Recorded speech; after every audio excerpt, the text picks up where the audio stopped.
orgasmic enlightenment, where the sexual and spiritual come together.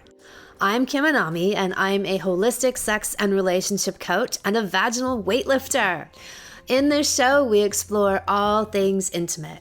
I believe that our sexual energy is life force, creative energy, and we can use it to shape our worlds, strengthen our relationships, and self-actualize. I blend the most avant-garde information from neuroscience, ancient sexual practices like Tantra and Taoism, to renegade wellness modalities to show you how to create gourmet sex in your lives. Come one, come all. Break up and break through. Historically, I have used my breakups very productively. I have never really been a fast rebound kind of person because I like to take my time and take stock. I want to know what happened and really understand it so that I don't have to repeat the same mistakes again. I can look back in any relationship and see the places where I goofed up, where I wasn't honest enough, I didn't lay a strong enough boundary, or maybe I needed to walk away earlier. I ask the questions of myself and I try and identify what motivated my actions or lack thereof. I time out myself, and I don't set any goals of how long I will be. I just know that I will know when I know, and I always do. I tend to stay pretty celibate during these times, and my philosophy is that I won't go out of my way to look for love, but I also don't go out of my way to avoid it. If someone interesting comes along, I will check them out, or maybe indulge a moment or two of just enjoying the energetic interplay of a person. But unless it's a total yes, I let it fade away and I stay focused on me. So for me, there are several stages in navigating conscious breakups. And I will say that if both people can consciously break up together, it is an utterly beautiful and enlightening experience.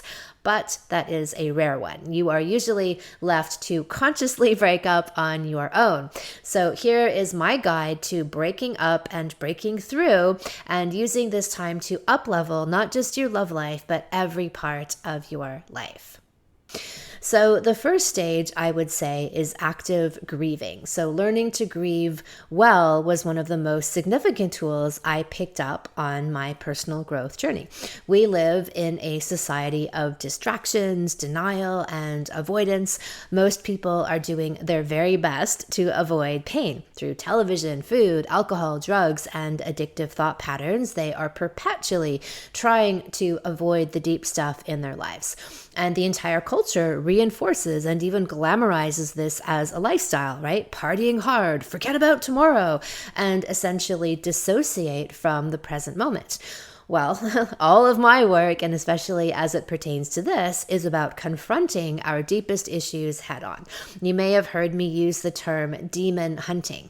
And this is the idea that instead of waiting for your demons or your blind spots to surprise you in the night or jump around the next corner and attack you, you go looking for them.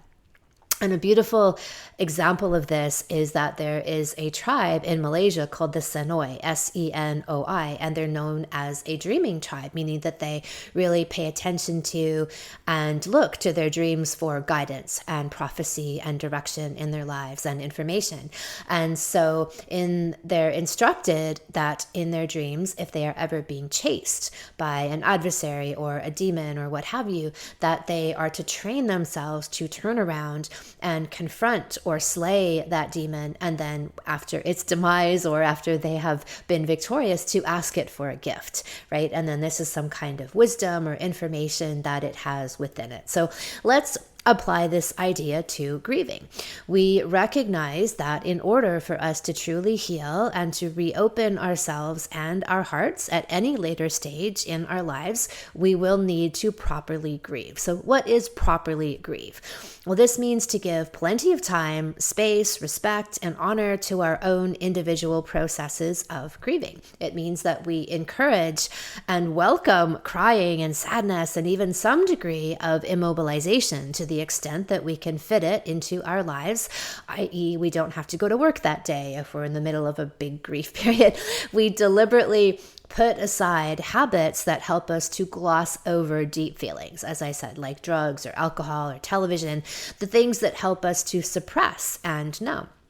Instead, we commit to allowing ourselves to be in a raw, open, and broken state. And then you do whatever helps you to bring out those feelings. So that might mean watching sad movies that make you cry, or listening to a particular song that evokes tears. That's one of my favorite ways to do it. So do it. Listen to the song 50 times and cry your motherfucking heart out. Scream and wail. Go out into the woods for lots of walks. If being alone out there makes you feel more comfortable to cry, arrange to have time alone where you can cry with abandon. So cry until you don't have any tears left. When you look, they just aren't there anymore. When you play that sad song, the tears just don't come. And that's when you know that you have finished the active grieving stage. Second stage, I would say, is the what are my patterns ? Stage. So now it's time to self-assess. And a phrase I like to use in relationship work is 150%. This means that if I decided to take not just 50 or even 100, but 150% responsibility for everything that happened in my relationship, then where did I go wrong? How did I contribute to its demise? Was I not truthful enough? Did I hide behind half-truths? Did I not fully communicate my needs or my love? Did I not set strong enough boundaries around things that I wouldn't accept? Did I hold back my love? So get to work. Write all of these things down, journal on them so that you can flesh them out and understand where your blind spots are and where your patterns are. And you may want to enlist a coach or a counselor to help you with this. Their main job is to help you validate your own intuitions and to aid you in seeing your blind spots. And then get clear on what you could have done instead. So this exercise isn't about dwelling in blame and self-flagellation. We all tend to have places we act and react that are born out of past trauma and hurt and defensiveness and self-protection. It's usually unconscious. What we're aiming to do here is to make the unconscious conscious. These tend to be the patterns that we replay over and over again in relationship, the ways in which we don't let ourselves be too exposed or vulnerable, and ways in which we sabotage the relationship. We want to bring all of this stuff out into the open so we can be aware of it and then change it if we're ready to change it. Meaning, if you created these defense mechanisms to protect yourself, are you now ready to release them? Why? How? How can you prepare yourself to go forward and dare to be more vulnerable and more honest? What can you do? Well, this is where my salons come in. They are designed for people to do this deep dive work, to find the patterns they didn't even consciously know they had, and then to transform them. All of my salons do this. They give you the tools to figure out what you've been doing and then to change it. Stage 3 is feng shui. And I talk about having an intimacy quotient, or your IQ. Whatever level you are vibrating at is the level you will attract another person. So if you weren't happy with the quality of what you attracted previously, then you need to up your own vibration in order to get to the next level in a partner. Some common refrains I hear from single and bruised people would be, but there aren't any conscious men out there. I can't meet a woman who matches me. Most guys are selfish assholes, and so on and on and on. No, you are the problem. These people are just reflections of your own unresolved issues and the places where you are still wildly unconscious. Like attracts like. Intimacy quotient attracts similar IQ. You wouldn't have attracted and been with these people if they were that far out of your range. You would have simply rejected them from the start. So the work is for you to take the information you've gleaned from the previous stage of your self-assessment and put it to work. What needs to change about you and your life that puts you into truer alignment with who you really are? For example, are you working at a job that you hate that's really about paying the bills, but it's not a true expression of your gifts and your dharma in the world? If so, this is a place where you are out of alignment. And the more areas you have in your life where you are out of alignment, the more you are going to attract someone who is too.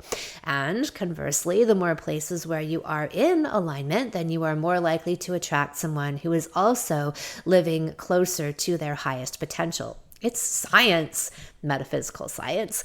And I have talked about how during my last single period, I did a massive life overhaul. There was one area in particular in my life where I was not in total alignment, and I knew that it was serving as a barricade for me to have truer and deeper sustaining love. And so I took a full time out, 2.5 years. I didn't declare official celibacy, but I did declare that I wasn't going to be actively seeking a partner in any way until I felt like I had this part of my life sorted out. And it took 2.5 years. And then I knew I was ready. And it was like this unavailable sign that I'd been wearing for the last 2.5 years suddenly switched and lit up to say available. And then within 1 week, I had met 3 serious long-term quality contenders. Think 150% responsibility. What can you do to change, release, transform, let go of, create in your life so that your life is a living reflection of who you are in your highest self? You don't have to be perfect. Nobody is, but you have to be close enough. And if you're not there to where you think is even close enough, being in motion is enough. The idea of you working on it, taking active steps to get there, as an ongoing journey, then you are able to change your vibration enough, and then you will change the kind of person that you are attracting in. Stage 4 is scheduling happiness and attracting the new. Now you start adding things in. Previously, you've been removing things that didn't belong. So the question now is, what brings you joy? What are some of your secret dreams you have shelved away for ages, or that you've even forgotten about? Pull all these things out and begin implementing them in your life. When I was emerging out of that 2.5-year period, I began slotting things in that were bucket listy. I set up proper vacations. I took a surf trip to a remote island. I traveled to some places that I'd been wanting to visit for years that I was super excited about. The cultivation of this deep joy and bliss and excitement attracts in a similar vibration. And these things are the essence of you, right? They are you engaging in what makes you feel most excited and alive. And voila, you are going to draw in people who are living in the same place in their lives. In the generation of happiness category, I also include, surprise, surprise, self-pleasure and cultivating your sexual energy. I am always talking about how your sexual energy is your life force energy, the energy that creates new life. It is massively helpful to transition you through your breakup and into a breakthrough. In my solo sex date podcast, I explain exactly how to use self-pleasuring consciously to harvest your sexual energy and to use it as a creative force in your life through my meditate, masturbate, create technique. In fact, I came up with this sequence during the pivotal breakup that I referred to earlier. This can be done throughout all of the stages we've been talking about. In the active grieving stage, deep orgasms help facilitate intense emotional release and the tears that we are looking for. And as you move through the other stages, your sexual energy is a catalyst for change and growth. It propels you into new places in your life and yourself, helping you to forge the new life you want from your deepest, truest self. So that's it in a nutshell. The Anami formula for breaking up and breaking through. And as I said, this is one of the best times to work on yourself in between relationships. You can use the information and the feedback from your last relationship and the pain of that to help you look truthfully at yourself. Use your breakup as an impetus and inspiration. If there is one positive use of pain, it is in telling us that something is wrong, and it lets us know where we need to place place our attention on in order to heal. Breakups are the ultimate for this. When your heart is cracked open, you are more pliable and open to change. So use this time productively and wisely. To guide you through the process of breaking up and through, I have created the Breakup Cleanse, which you can find in our Anami Alchemia online shop. So the Breakup Cleanse is a 30-day program that combines our herbal medicines, crystal elixirs, and 30 days of email inspiration and actions for you to take. So it includes our happy endings, herbal sex nectar tincture, which has a herb in it that's called happiness bark. And this has long been used in traditional Chinese medicine as a mood elevator and to help release blocked emotions. And it is commonly prescribed as a natural anti-anxiety and mood boosting remedy.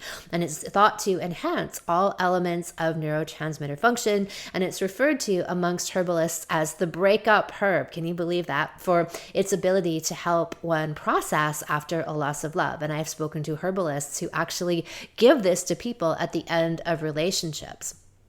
And then it also contains our heartbreak healer crystal elixir.